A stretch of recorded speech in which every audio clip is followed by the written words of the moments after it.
Race number 1 is in the books for ISMA and MSS. They got things started this past Saturday at Oswego Speedway. It was challenge race number 1 on the 5-race series and also race number 1 on the season. We've got the winner with us here on the phone. Started out pretty good. He was fast right out of the box, second in qualifying, so that put him 4th at his heat race. He was able to qualify there, drew the outside pole, ended up leading, I believe, every single lap, although I'm not sure if it was exactly every single one that's headed down to Salisbury, North Carolina. As our race winner is with us right now, Trent Stephens. How we doing, man? Good. It's always good to start off the season with a win. So. Yeah, I would imagine. It sounds like we were good all day, right? Yeah. We unloaded and we were pretty good. So we just made some small adjustments all day just to try to keep making the car better, and it worked out. So. So that testing that you did leading up to it really paid off? It gave us some confidence in the car. Sandusky to Oswego is such a different track. We do make some setup adjustments, but it was good knowing going into Oswego that the adjustments we made over the off season would pay off, and those kind of repeated themselves all day long, right? So we were happy with how the car responded to the changes we made, and it was just a good day all around. So. That's for sure. And if you're wondering about those changes, go back to the last interview we did with him last week, where he actually got very specific on exactly what they were hoping the car would do and hoping that those changes would fix. So overall, those changes did exactly what we wanted. Yep. So we qualified faster than we've ever qualified, and then we raced faster than we ever raced. So, yeah, we were happy with it. And that was part of it, too, was how it was going to race in traffic, right? Yes. Yep. So tell me about the heat race. Started 4th in qualifying heat number 2. How did we do? Finished 3rd. It was kind of a crazy heat race. There was some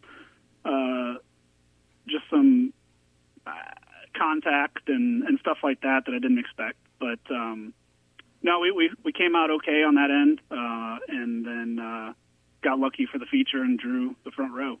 Okay, and started outside of Mike McVetta, by the way. They went into turn 3, and you told me this almost could have been bad. Yeah, I talked to Mike afterwards.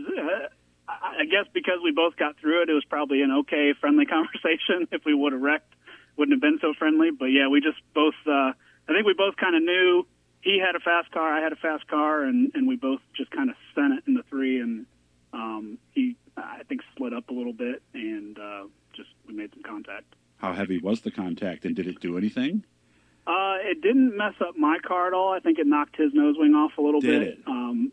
But luckily, it looks like he hit me square in the Nerf bar, so it doesn't seem to have hit any of my, the rear end or anything like that. So the car.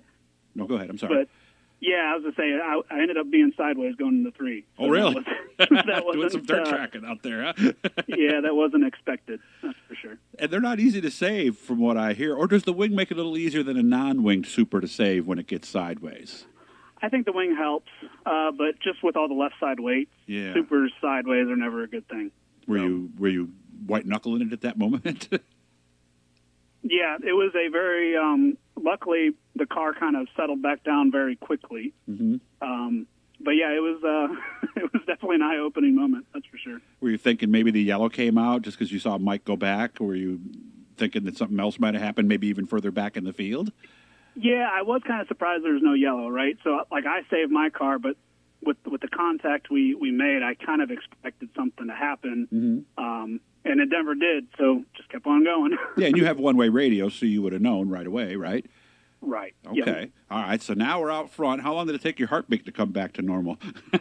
Probably 2 laps, and then we were good. Yeah, because that's a real thing, right? I mean, you cause now that's kind of I mean, I know it was first laps. You weren't really in a rhythm yet, but it does kind of take a couple laps to get it back, doesn't it? Yeah, the biggest thing that I did that next lap was just trying to feel the car out, making sure nothing was damaged, making sure the tire didn't seem like it was going to go flat, stuff like that. So we didn't send it into 1 that next lap then, did we? Right. we drove it hard, but not all it had. Right. Not on the edge, not 100% anyway. Yeah. So once you figured out everything was okay, how did things go? You told me it was a yellow, around lap 12 or so? Yeah, we pulled out a pretty big lead in the first 12 laps, and I was trying to push the car but not drive over my head, and had a pretty big lead. So luckily, I was able to see that the crew guys told me I had a big lead, and we kind of backed her down a little bit. Just to, it's a long race. Got to keep the tires under it. So is this like a lot of series where you have somebody with a certain color gloves in a corner that's easy to see kind of thing? I don't look under green. Caution is the only I time see. that I'll look. Yeah. Okay, so that way they'll either hold their hands wide, like, yeah, you're way in front, or let you know. But, of course, then we had a long green flag run, and traffic started to become a factor. Yeah. So got the lead on the restart, and kind of was just pacing myself, and I was watching the leaderboard just to kind of see who was moving. When I saw Lichty get up to second, it was time to go. Okay. So him and I took off, and it was kind of a sprint to the end at that point. And we got into lap traffic, I don't know, quite a bit actually, but didn't make any mistakes and held him off. And you didn't see him, but you told me there's a picture where it looks like you almost could have, huh? Yes. Yeah, I never saw him, so it was kind of one of those deals. I figured he was back there, but I didn't know. So it was one of those deals. I'd push the car hard and then wait around, and I shouldn't say wait around, but just, No, I know what you mean, though. You're almost not cruising, but you're like 85-90%, right? Kind of thing. Trying to judge if I have to keep pushing the car as hard as I was or not. So, okay. We were just trying to play the game and make it work.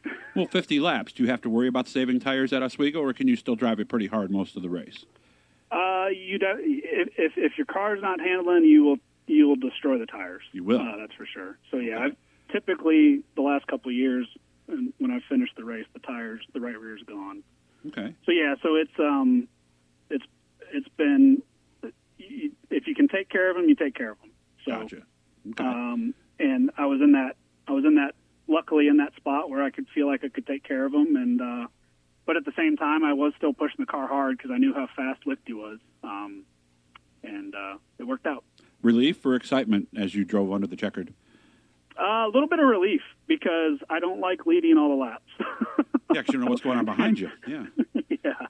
So I guess when you're leading a race, a lot of people will probably be like, "Oh, stop complaining, you're leading the race." But man, you start thinking about all the stuff that can go wrong. Mm-hmm. So yep, hearing things that maybe aren't there, stuff like that. So yep. Now again, they won't be racing again until June 14th and 15th. That's going to be next weekend, not this coming weekend. But what they have is they have a 40-lapper at Lorain Raceway Park on Friday, and then a pair of 40-lappers on Saturday. So I'd hate to think that races 2, 3, and 4 are that big, but boy, if you get off to a bad start at Lorain, it sounds like things could go bad really quickly, right? And the other side, if you get off to a great start, it could set up your whole season, right? Yeah, you definitely got to be careful on Friday, right? So if you really mess up on Friday, you could ruin 3 races. So, but yeah, it's I've kind of been close to the points lead the last couple of years, and it's what I've learned is you can't make mistakes, right? So whether it's a driver mistake or the car breaking, it just can't happen.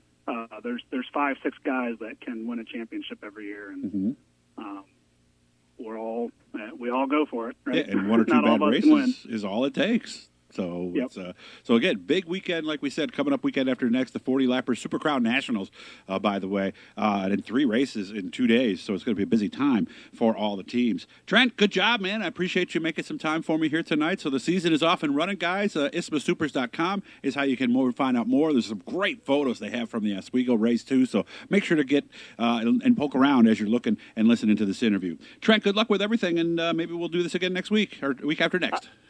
I hope so. Thank you very much. Thank you very much, Trent. Guys, make sure to subscribe, turn on the notifications. I have a lot of stuff this year from ISMA and MSS.